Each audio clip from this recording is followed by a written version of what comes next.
Te habla Conejo Negro. Este relato es el final de una saga. Te recomiendo que abras una pestaña nueva y escuches la lista de reproducción que hemos creado con todos los relatos que conforman esta historia. Te compartimos dicha lista en los comentarios. La titulamos Las Brujas. Ahora sí, que venga la oscuridad.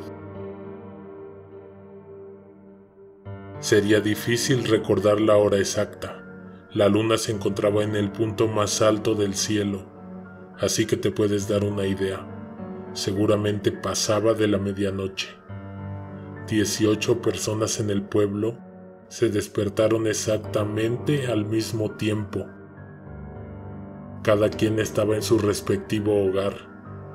Extrañas voces les hablaron en sueños. Al abrir los ojos, oyeron que afuera de sus casas algo lloraba y se lamentaba. Se asomaron por las ventanas o por las puertas.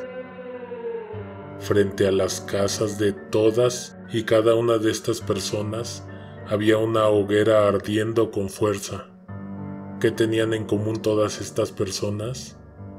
Que luego de acusar a un grupo de mujeres de practicar la brujería, las lanzaron al fuego, asesinándolas de una manera cruel y dolorosa.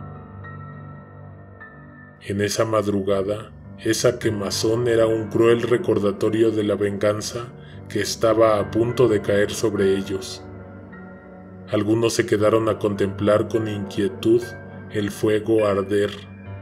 Otros trataron de apagar las hogueras sin saber que por más que lanzaran cubetadas de agua o de tierra, el fuego duraría hasta el amanecer. Gradualmente fueron regresando a sus casas. Al entrar, notaron que ya no estaban sus pertenencias por ningún lado, las de ninguno de ellos. Mientras estaban afuera, alguien había entrado y se había llevado sus cosas. No estaban ni la ropa ni los zapatos. En la cocina, ni los platos en los que comían, o las herramientas con las que realizaban su trabajo, ni sus documentos personales. Hasta los espejos se habían llevado. No quedaba absolutamente nada que los ligara con la vida en la tierra, como si jamás hubiesen existido, como si nunca hubiesen habitado el pueblo. No quedaba registro alguno de ellos. Las brujas solo les dejaron la ropa que traían puesta.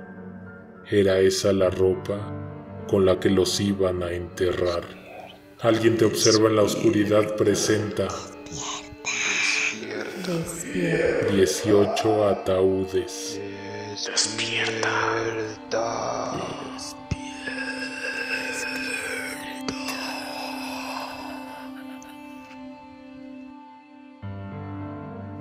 En el cementerio ya estaban los hoyos, ya estaban las lápidas, solo faltaban los cuerpos.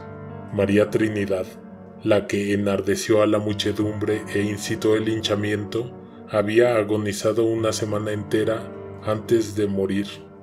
Estas personas tenían las horas contadas, solo verían un último amanecer. Uno de ellos entendió desde aquella noche en que quemaron a esas mujeres que había quedado condenado por la terrible decisión que había tomado, por haber actuado irracionalmente. Además, cuando vio la hoguera ardiendo fuera de su casa, se convenció de que habían venido por todos ellos. Entonces puso a hacer café y empezó a barrer la sala de su casa. Y pensó entonces en todas las personas que lo irían a velar. Lo único que no sabía era que no daría tiempo de velar a las 18 personas que esperaban aterrorizadas en su casa su insólito destino. La tarde cayó y algunos otros empezaron a despedirse de sus seres queridos. Se había esparcido el rumor de que esa misma noche se alzarían llamas en el camino que conecta a ambos pueblos, y que de esas llamas saldrían quienes habían prometido venganza. Aunque en honor a la verdad, No todos estaban resignados a ser arrastrados a una cruel muerte. Había quienes se habían preparado con machetes remojados en aguardiente, crucifijos de plata y la bendición de sus seres queridos, pero de esos no hablaremos. Fueron los primeros en caer. A las 6 de la tarde se escucharon trompetas. A eso le precedió el cumplimiento de la promesa que corrió como un rumor. Se alzó desde la llanura un oscuro humo producido por una quemazón. Oscureció el cielo y de la nada se hizo de noche. Cubiertas por velos negros y enfundadas en oscuros vestidos, aparecieron a la entrada del pueblo una decena de mujeres. Detrás de ellas estaba Emilio, un hombre muy alto, vestido de negro, quien en algún momento fuese novio de María Trinidad. Portaba la sonrisa que le había aparecido en el rostro justo después de morir. En una de las tantas casas que las brujas tenían planeado allanar, los niños ya se habían ido a la cama. Los padres, sentados ambos a la mesa, estaban terminando de cenar. Una lámpara de aceite, posada entre ellos dos, iluminaba levemente la choza. Esa luz nunca había sido suficiente para alumbrar más allá de la mesa. Las esquinas de ese lugar en las noches quedaban devoradas por la oscuridad, y precisamente fue de ahí, de la esquina contraria a la puerta de entrada, de donde salió una mujer. Había bastante silencio. Era el silencio que produce el miedo, el mismo que le antecede a la muerte. Portando un velo que le cubría el rostro, la atemorizante figura fantasmal dejó su lugar en la penumbra y se aproximó a ellos. Portando un velo que le cubría el rostro, la atemorizante figura fantasmal dejó su lugar en la penumbra y se aproximó a ellos. La miraron. Ella los miró. Se movió hacia la mesa y ellos no pudieron reaccionar. La mente humana queda rebasada en momentos como ese. La mujer no se detuvo, se paró frente a ellos, se puso de cuclillas, miró a la madre, luego miró al padre. Se descubrió el velo. Su rostro no tenía una sola arruga. Era perfecto, pero no era bonito ni nada parecido. Era horrible y aterrorizante. Era el rostro de alguien sin vida. Su piel era pálida y su textura simulaba la de la cera. Ambos morirían esa noche. La mujer se tomó unos segundos antes de mostrar su próximo movimiento, que fue levantar la cápsula de vidrio de la lámpara y con un soplido apagar la llama. Los niños miraban aterrorizados la escena. Se sobresaltaron cuando la oscuridad devoró la mesa, a sus padres y a su casa. Al ser los únicos que quedaron con vida, también fueron los únicos que buscaron en la oscuridad algún ruido o cualquier movimiento. Pasaron varios minutos y nada, hasta que sintieron que una mano delgada y con unos dedos largos y fríos les tocó la cara, al tiempo que una horrible voz les pidió que regresaran a dormir. Sucesos parecidos ocurrieron en todas y cada una de las casas de las personas que habían recibido en la madrugada de ese mismo día el aviso lanzado con fuego ardiente. Hay quienes al día de hoy se reservan la experiencia que vivieron al ver a entrar a sus casas a estos seres vengativos, porque lo que vieron sus ojos construyeron recuerdos que quisieran olvidar para siempre. Al amanecer, se organizó una comitiva para sacar los cuerpos de las casas y formarlos en la plaza. No había un plan, y después de eso, Ya nadie sabía qué hacer. En una casa, un hombre ya tenía listos 6 ataúdes hechos con burdos trozos de madera y clavos que sobresalían de las orillas. Para la noche del día siguiente, justo a tiempo para el entierro colectivo, tendría listo el resto de los ataúdes. Un velo de tristeza y desesperanza había descendido sobre ese pueblo. En la plaza fueron velados todos los cuerpos. Las familias estaban por grupos, llorando a los pies de sus propios muertos. Las casas, los árboles, las calles callaban. Parecían haberse sumado al duelo que embargaba a los habitantes del pueblo.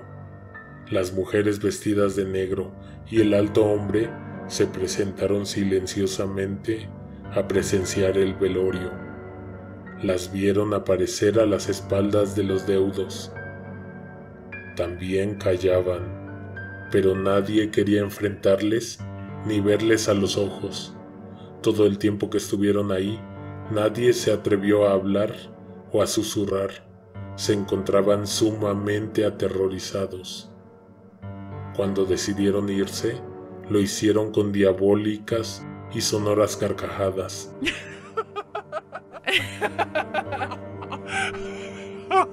Todas estas personas que fueron quemadas en la hoguera tomaron el odio y el miedo de los habitantes del pueblo y lo transformaron en poder. Fue así como se consagraron y obtuvieron la inmortalidad. Si nadie las hubiera descubierto, si nadie las hubiera llevado hasta el fuego ardiente, si a nadie le hubiera interesado lo que hacían a escondidas, esta historia no hubiera terminado como terminó, o más bien no hubiera llegado tan lejos, porque la maldición no ha terminado. Las brujas siguen atormentando a la descendencia de todos aquellos que aquella noche quedaron enterrados en improvisados ataúdes, que murieron de desesperación al interior de sus tumbas, porque cuando les echaron la tierra encima, aún no estaban del todo muertos, solo estaban inmovilizados. Se enteraron que a María Trinidad, quien le había dado inicio a todo, había sido rescatada de la tumba, y que probablemente a ellos también podrían salvarlos, si hacían exactamente lo que tenían que hacer. Pero cuando lo supieron, ya habían pasado varios días, y ahora sí, era imposible que toda esa gente hubiera sobrevivido sin comida, sin agua y sin aire. Abrieron uno de los ataúdes al azar y encontraron el cuerpo aún tibio, envuelto en una blanca sábana y con los brazos llenos de rasguños. Parecía que había luchado hasta morir de la desesperación o de asfixia. Unas cuantas horas antes hubieran podido rescatar a algunos cuantos de estas prisiones de tierra y madera. El tormento de esas personas no terminó ahí. Sus almas quedaron para siempre atadas a la tierra, sin la remota posibilidad de descansar en la muerte, en la vida más allá de la muerte. Se les puede ver caminar de ida y regreso entre ambos pueblos. Cuando llegan a la entrada de un pueblo, dan la vuelta y regresan al otro pueblo. Es una procesión interminable, infinita. Los familiares de estas personas han querido visitarlos, dejarles ofrendas, veladoras, luces que iluminen sus caminos, pero lo único que pueden ver es a sus fantasmas que no se detienen, que siguen caminando, buscando a tientas la dirección por la que deben de andar, sin poder ver nada, pues tienen los ojos llenos de tierra. La gente dice que María Trinidad aún vive, muchísimos años después de que sucedió este horrible acontecimiento. Se fue a vivir a la punta del cerro, a donde nadie va, o más bien, a donde el que va ya no regresa.